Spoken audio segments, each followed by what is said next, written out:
皆さんこんにちは。北海道日高地方の養蜂場からです。いつもご視聴いただきありがとうございます。今回は越冬のための給仕、つまり冬を越すために蜂に餌を与えることをテーマにしながらお話しします。どうぞ最後までゆっくりとお楽しみください。でなお、今回の撮影は11月上旬の2日間に行いました。そのうち1日目は昼下がりの撮影でした。その時の天気は晴れで、気温は撮影を始めた14時には7度ほどでしたが、それから1時間後の15時には5度ほどにまで下がっていました。1時間の間に2度も下がったわけです。北海道のこの時期は日中のピーク時を過ぎると日が傾いていくにつれて気温が急速に下がっていきます。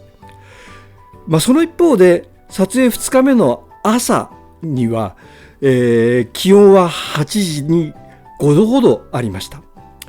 これでもこの朝の気温はこの時期のこの地方としては割と暖かめでして、霜が降りていませんでした。山の木々は大方もう紅葉が過ぎて冬枯れの時期になっています。そうした中でカラマツの紅葉の美しい黄金色が景観に彩りを与えています。さて、1週間ほど前の10月末に撮影を行った前回の動画の中で、私は今シーズンの最後から一つ前の内見の場面を紹介しました。そしてその動画の中で蜂に餌を与えながら、これはおそらく今シーズン最後の給仕になるでしょうとも述べました。蜂が給仕器の中に入れられた餌を吸い取って、それを巣板状の巣房に移し替え、さらに蜜を熟成させた上で蜜棒に蓋をする、こういう一連の作業を蜂たちがスムーズに行えるようにするためには、人間による蜂への餌やりは寒くなる前の、少しでも暖かい頃合いに行うのが良いからです。そこで今回の撮影の時に行った今シーズン最後の巣箱の内見を通して、蜜が巣板の上にしっかりと溜まっているかどうかを確認します。なお気温がとても低いので内見を手早く済ませる必要があります。そこで女王蜂がいるかどうかの確認は今回は行いません。女王蜂が健在かどうかは働き蜂の様子から判断します。また2年前のシーズン最後の内見で行ったような巣板の越冬へ向けた再編も今回は行いません。今年の巣板の再編はもう終了しているからです。今回の内見で行ったことはただ単に蜜の溜まり具合を確認したことだけです。なお巣板に蜜がしっかりと溜まっているかどうかの判断は巣板を持ち上げた時の重量感で行います。今見ているこの巣箱は一枚一枚の巣板にどっしりとした重みがあります。蜜は十分に溜まっているようです。そして蜂たちはもう中央に集まっています。蜂たちは越冬中は巣箱の真ん中に集まって寄せ合い、体を震わせて出した熱を逃さないようにします。この巣箱の蜂たちはすでに越冬態勢に入っているようです。次に先ほどとは別の巣箱の中を見ます。今映しているのは給仕器ですが、容器の奥の方まで移すことはできませんが、給仕器はすっからかんになっています。1週間前に与えた餌が一部は蒸発したものもあったでしょうが、大方は蜂たちによって吸い取られて巣板の蜜棒の方に移されています。給仕器が空になっているのはこの巣箱だけに言えることではなくて、全ての巣箱に共通して言えることです。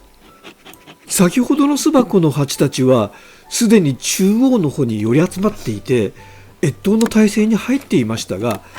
この巣箱の蜂たちはご覧のように上から見るとまだ巣箱全体に展開していて、中央への集中は見られません。この巣箱の蜂たちは先ほどの巣箱ほどは越冬に向けた意識の切り替えができていないように見えます。そのせいでしょうか。巣板を少し持ち上げて巣板の重量を手ばかりしてみますと、この巣箱では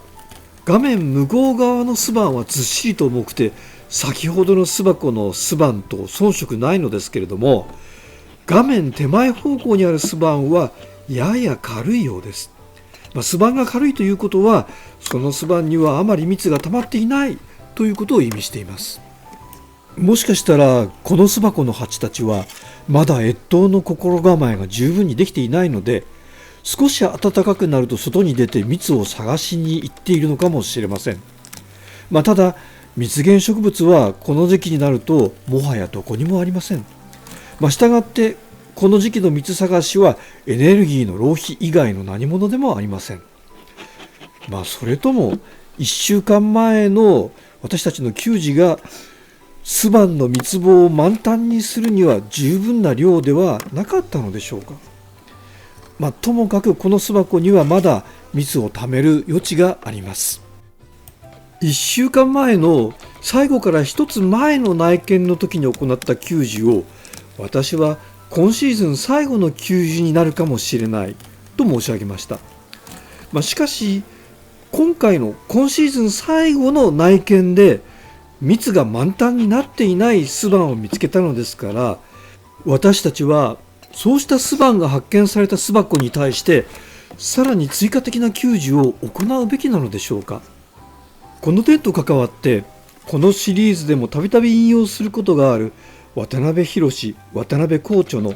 近代養蜂には次のような記述があります。給仕は一般に蜂を疲労させ、その寿命を縮める傾向があるので、十分な越冬貯蜜のある蜂群に対しては給仕はもちろん不要だし、またかねて保持した良質の貯蜜巣碑があればそれを与えるに越したことはない。しかし実際問題として貯蜜巣碑だけで必要蜜量を満たすことは困難なので、給仕を行う必要が出てくる。つまり越冬のための給仕は冬蜂の寿命を縮めるリスクがあるけれども、長い越冬期間を乗り切るための、言うならば必要悪として行うものだと述べられています。その上でこの本の中では、越冬給仕はなるべく早めに、しかもできるだけ短期間に全必要量を与え終えるようにしたいと注意しています。少しずつちびりちびりと給仕を続けていると、遅がけから再び産卵育児を刺激することになり、せっかくの飼料を有害無益な方面に浪費されてしまうとも述べられています。要するに越冬給仕の追加はなるべく避けた方が良いということだと思います。でなお今映っているのは先ほどとはまた別の第3番目の巣箱ですが、この群では6枚の巣板すべてが軽くて、餌のたまり具合が先ほどの群と比べてもさらに十分ではないようです。そこでいくら越冬給仕の追加に問題点があるとしても、長い越冬期間中に餌切れを起こしてしまっては元も子もありませんから、今回の最後の内見の時に巣板に十分な蜜が溜まっていない群に対しては追加的な越冬給仕を行うことにしました。与えた餌は1週間前と同じで、この養蜂場で採れた蜂蜜を溶かしたものです。なお蜜を通じて病気がうつるリスクがあるので、出所不明の蜂蜜を給仕に使うのは絶対に避けるべきことのようです。先ほどの近代養蜂では蜂蜜ではなくて砂糖水を勧めています。今映っているのは給仕を行ってから15分ほど経った時点での先ほどの第2番目の巣箱の巣門前の映像です。静かなものです。給仕が刺激になってにわかに騒ぎ出す蜂はこの巣箱ではいないようです。越冬給仕はあくまでも越冬のための蓄え用であって、寒空の下で空騒ぎを行うための差し入れではないということがしっかりと認識されているようです。それに対してこれは先ほどの第3番目の巣箱の巣門前の映像です。つまり巣板に一番蜜が溜まっていなかった巣箱の巣門前の映像です。給仕から20分ほど経ったところです。第2番目の巣箱と比べてみると、この巣箱では巣門付近がやや騒がしくなっています。給仕が刺激になって蜂たちの動きが活発になっているのかもしれません。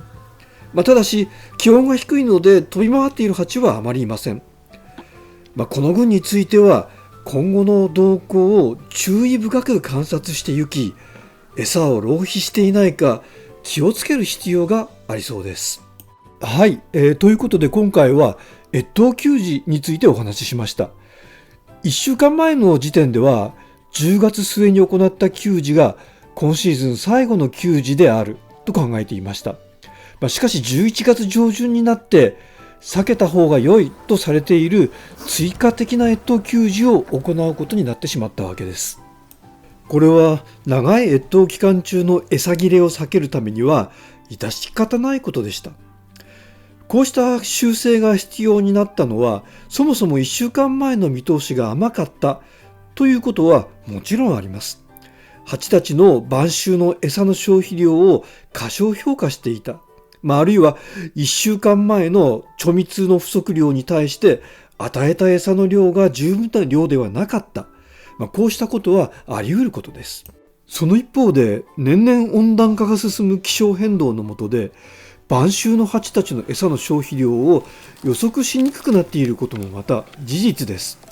つまり晩秋の蜂たちの餌の消費量を過小評価しやすくなっているということです。そうであるとするならば、越冬給仕を行うタイミングが難しいという状況は今後も続くかもしれません。また温暖な秋の下で餌の消費量が一般的に多くなるとしても、餌の消費量にはコロニーによるばらつきが大きいということも今回分かりました。したがって越冬給仕を行う際には蜂群ごとのきめ細かな管理が必要であるということなのですが、こうしたことに正面から取り組むことができるというのは小規模養蜂の醍醐味の一つであると思います。今回はこの辺で失礼させていただきます。